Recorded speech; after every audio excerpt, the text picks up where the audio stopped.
कर दोगी तो मैं तुम्हारे पति को छोड़ दूंगा, इलाज नहीं कराऊंगा, कुछ भी हो जाएगा। तो मैं केस भी करने नहीं गई, इसी वजह से ये सब हो गया। बाद में फिर वो छोड़ दिला हमने के। सर जब तकलीफ याद आवेला तो रोना ही आवेला।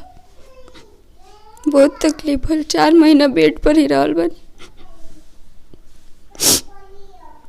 अब तो हाथ ना नुआ जाई। वीडियो देखे वाला एक एक व्यक्ति अगर एक एक रुपया नहीं के भेज सकत तो एक एक व्यक्ति एक एक वीडियो शेयर कर दी तो परिवार के हम मदद कर सकता नहीं। बिहार के बेरोजगारी ही कहल जाई जन परिवार के तबाह और बर्बाद कैले बा, खून के आंसू रोइले बा। एक सारा जिम्मेदार बिहार सरकार बा। बिहार सरकार अगर बिहार में रोजगार दी तो बिहार के मजदूर दूसरा देश जाके मजदूरी ना करी। परिवार जन रोता एक जिम्मेदार बा बिहार सरकार बा। परिवार के एक एक दिन एक एक घंटा कैसे मुसीबत बीतत हवे। अगर हाथ पैर सही सलामत रहित तो परिवार जन बा आज कोई के सामने हाथ ना पसारित। हाथ पसारे वाला हाथ ही काट देवल जाता है मजदूर के जवाब दी? बिहार सरकार जवाब दी एक बात के। साल 1.5 साल पहले शादी ब्याह होता है, शादी ब्याह के बाद फिर जाता है अपन रोजगार में। तब से ही घटना हुआ था। घटना के बाद पता चल रहा था, कैसे पता चलल, कितना देर बाद पता चलल, कितना समस्या हुई रही यहाँ के? हमरा 2 घंटा बाद पता चलल। जब हम फोन करनी तो कंपनी में, तो कंपनी वाला बतौलस कि पैर में चोट लागल बा, हॉस्पिटल में लेके गए वालो। तो फिर हम पास में हॉस्पिटल रहे रूम से, तो हम भागे भागे करनी तो ऑक्सीजन लागल रहे और ये ICU में भर्ती रहनी। कितना महीना यहाँ के गजन भइल, कितना परेशानी भइल? पूरा 4 महीना गजन भइल बा। 4 महीना? हाँ। ICU में रहनी, ओकरा बाद से फिर बेड रेस्ट रहनी? हाँ, बेड पर ही 4 महीना रहल बनी पूरा। दोनों हाथ भी ना उठत रहे और दोनों पैर भी ना उठत रहे। अच्छा, अभी मान ली कि साल 1.5 साल पहले शादी भइल बावे और ऐसे घटना हो गई, एगो हाथ भी नहीं खे, अभी मतलब कहीं काम भी नहीं कर पावत या काम करे नहीं जा पावत, तो का करें? अभी मतलब लाचार यहाँ के मजबूर हो गई बनी, तो रउआ मतलब का करें? पीछे भाग जाए, छोड़ के चल जाए यहाँ के? ना, हम ना भागेम सर। जैसे कि मान ली रुआ लगातार साथ देते आइल बनी क्रियाक्रम से लेके जब बेड रेस्ट होके तो रुआ ही साथ दे लोगे? हाँ सर। आगे मतलब का करें? लगातार यहाँ के साथ देम कि यहाँ के साथ छोड़ देम? साथ देम सर। हम कुछ बिजनेस करेम, कोनो काम करेम, हम साथे रहेम। वो कुछ काम करेम, एक हाथे तो करेम, दोनों हाथ तो बाना, एक हाथे कितना काम करेम, ओकरा बाद हम भी करेम, कुछ साथे रहेम। 4 महीने पूरा परेशानी भइल बा, बेड पे ही रहल बनी 4 महीना। कंपनी वाला कुछ मदद न चोट रहे, ये भी हाथ ना उठत रहे, कंपनी वाला मदद नहीं के कैले। एको पैसा के मदद ना कइलस? हाँ, पहले तो कहत रहे कि हम देम, नौकरी भी देम, लेकिन बाद में जब ठीक होगा नहीं तो माना कर देलस, कुछ ना देलस। हमके भी धमकी देलस कि केस कर दोगी तो मैं तुम्हारे पति को छोड़ दूंगा, इलाज नहीं कराऊंगा, कुछ भी हो जाएगा। तो मैं केस भी करने नहीं गई, इसी वजह से ये सब हो गया। बाद में फिर वो छोड़ दिलस हमने के, कुछ ना दिलस। जी, अगर मान ली घटना और पत्नी साथे भई रही तो वो क्या करते?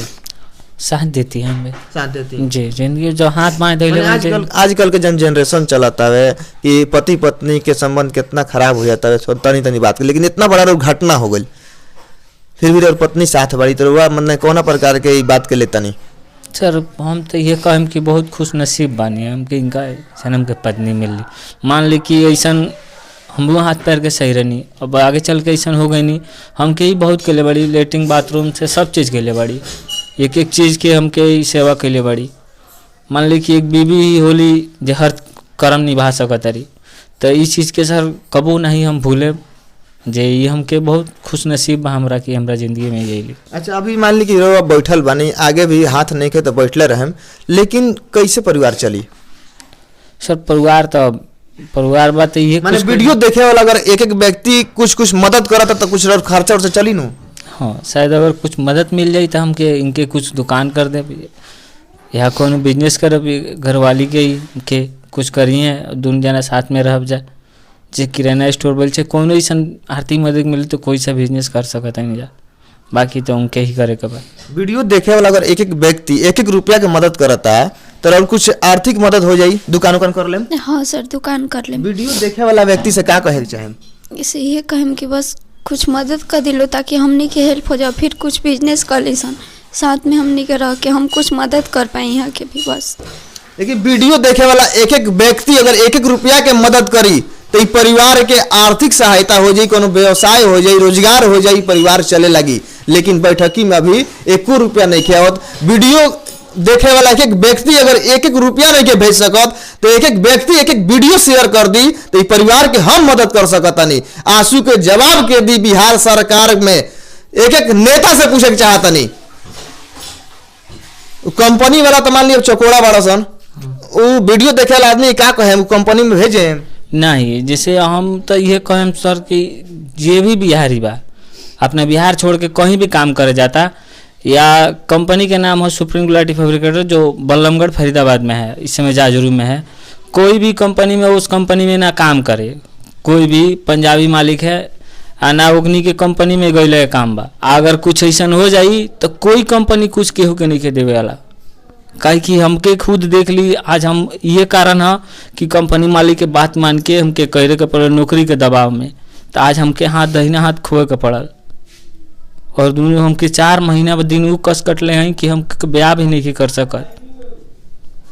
अच्छा मान ली कि ऐसा घटना भइल जब रउआ माता पिता के पता चलल हुई तो माता पिता ऐसा नहीं कहत हुई कि अब का हो जा रहा तारू चलिए अब नहीं। और नहीं सर ऐसा नहीं कहते हैं ना कहे लो ना, मदद करे लो। हाँ मदद करे लो, कहे लो कि हरदम रहिया खड़ा मदद करत रहिया।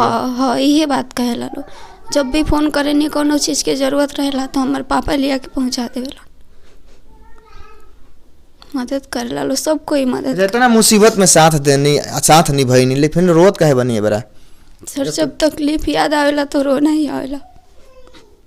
बहुत तकलीफ है, 4 महीना बेड पर ही रहल बन। अब तो हाथ ना नुआ जाई कि बिहार सरकार के एक एक नेता से हम कहे चाहतनी ई आंसू के जन महिला के आंसू बा कोई नहीं के जवाब दे सकत। अगर बिहार सरकार के एक नेता ठीक रही, विपक्ष के नेता भी आवाज उठाई तो कहीं ना कहीं बिहार में बड़ा बड़ा फैक्ट्री लगी, रोजगार मिली, परिवार के जिंदगी ना बर्बाद हुई, जिंदगी ना तबाह हुई। वीडियो को ज़्यादा से ज़्यादा शेयर करी, पीड़ित परिवार के मदद मिलो। और क्षेत्र में कोनो समस्या दिखे तो कमेंट करके बताई। तो देखिए कि पीड़ित मिथिलेश कुमार शर्मा के बड़ भाई बानी दीपक कुमार शर्मा, यहाँ से भी कुछ जानकारी लेम। छोटा भाई के साथ ऐसा घटना हो गई तो मान ली पहले तो साथ दे लो हम, अभी मैंने का लागत रुआ साथ दे पाए रुआ काहे ना साथ भी बाल बच्चा बा परिवार बाबे का वही में उहो जी उन्हों के परिवार जी ऐसा बात नहीं किया उनका के छोड़ दिया ही वहीं लेके चल जाइए। 1 रुपया कमाई ले 1 रुपया में दोनों आदमी मिल बांट के रह जाए। क्या कहिए मैंने ऐसा होता आजकल के ज़माना में कि बड़ा भाई छोटा भाई के छोड़ देता, छोटा भाई बड़ा भाई के पैसा कमाए लगाता था या बढ़ जाता था तो छोड़ देता है। तो ऐसा ना होई, काहे कि जब कमात रहे तबो तो मान लीजिए गुजारा होत रहे, एक बार ना कमाइए तो उनका छोड़ ना दिया जाए। मिथिलेश के माँ जब मौजूद बनी है कि भी रोवत आनी और घटना के लेके कहीं ना कहीं परिवार जनबा के बहुत दुखी बावे। आज रोजगार रही तर बबुआ बाहर ना जाते, ऐसा घटना ना हुई। हाँ रोजगार रही आज बाहर नहीं जाते, ये घटना ना हुई। वैसे रोता आदमी कुल जिंदा बानी से तब ले देखे करब सो मर जाब से तो के करी भाई लो बा मिल के करी अपन रही। लेकिन औरो तो एगो उम्मीद रहला कि हमार बुढ़ापा के सहारा बड़ा। हाँ बुढ़ापा के लाठी टूट गई, बुढ़ापा के सहारा अब क्या करे के उम्मीद करब सो कहाँ से करब सो। वैसे आदमी रात दिन रोता भइल बता ऐसे क्या कहल जाए। जन कंपनी का दिला तो बेटियों बदल गई। कंपनिया मान ली चोर बाबू चोट्टा बाबे बेईमान बाबू कुत्ता बा बेईमान बा हादसा के जब उसका केस करबा कुछ करबा तो ना दे कुछ ना होई। केस ना भइल तबो ना दलस तो के का करी। देखिए ऐसा ऐसा कंपनी वाला चकोड़ा बड़ा सन जन बिहारी मजदूर के प्रताड़ित करता रहसन, परेशान करता रहसन और हादसा होए तो धक्का मार के भी निकाल देता रहसन। एक परिवार के कैसे जिंदगी तबाह कर देले बा, बर्बाद कर देले बा। जन गोपालगंज जिला के नगर थाना क्षेत्र के नवादा गांव के रहे वाला एक मजदूर दिल्ली में जाके मजदूरी के काम करता रहे। जन वेल्डर बड़ा वेल्डर के जगह पे वेल्डिंग ना करा के दूसर काम करावल जाता और इनका 11,000 वोल्ट के झटका लग जाता जना से हाथ और पैर ना काम हो। कि बिहार आदमी मजबूर बा जाला बाहर कमाए खातिर। बहुत ऐसा कंपनी भी है कि डरवावे ले कम हमनी के कि तुम बिहार का रहने वाला है, बिहारी है तुम लोग कुछ भी करो लेकिन हमको काम चाहिए। ट्रेड हमारा बिल्डर था, हम काम कर रहे थे बिल्डर का, लेकिन वो हमरा से कहलस कि गाड़ी लोड कर। हम कहनी कि सर हम गाड़ी लोड के करी, हम बिल्डर बानी। तो वो बोला कि नहीं, तुमको गाड़ी लोड करनी तो नौकरी से हम तरह के निकाल दें। तो हम लोग जैसे कि नौकरी सबको खोने का डर रहता है, मान लीजिए किसी घर परिवार नौकरी ना जाओ जाना के लेकर हुआ ओकर बात मान के आगे बढ़ गई जी, ये बात के मान के हम आगे बढ़ गए नहीं। तो हमके ई ना मालूम रहे कि हमके साथ ये हुई। तो हमके मालूम जब हम गाड़ी लोड करावे लगनी, बोलस हमसे गाड़ी लोड कराओ। गाड़ी लोड कराने के दौरान चलते हमार दहिना हाथ और दोनों पाँव जल गए। और 11,000 करंट है, 22,000 है नहीं 11,000 था। जो बाहर जो कंपनी के बाहर ट्रांसफार्मर लगा रहता है, जो भी हाई टेंशन तार के चपेट में युवक आ जाता और कंपनी वाला डरा धमका के इलाज करा के छोड़ देता। वो कंपनी वाला कितना चकोड़ा चुतिया बाबे, वो कंपनी वाला के नौकरी देवे के चाहिए जहां काम करत रही। जिंदगी बर्बाद करके घर भेज देता डरवा धमका के। FIR नहीं करे देत कि हम इलाज करवाए, FIR मत करो लोग। जब परिवार FIR नहीं करब तो चकोड़ा जन बा डरवा धमका के भगा देता।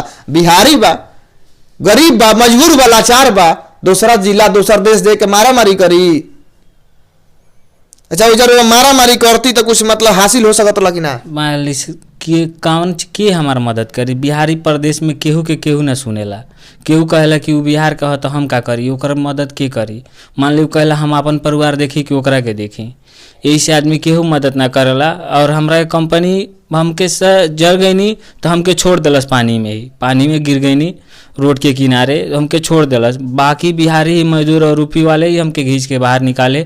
और उन्होंने जब देखा कि सांस आ रहा है तो जी वो मालिक को मतलब दबाव डालसन कि भर्ती। कितना साल से मैं काम करता नहीं सर? उसमें काम तो हम 2016 से करते हैं। 2016 से?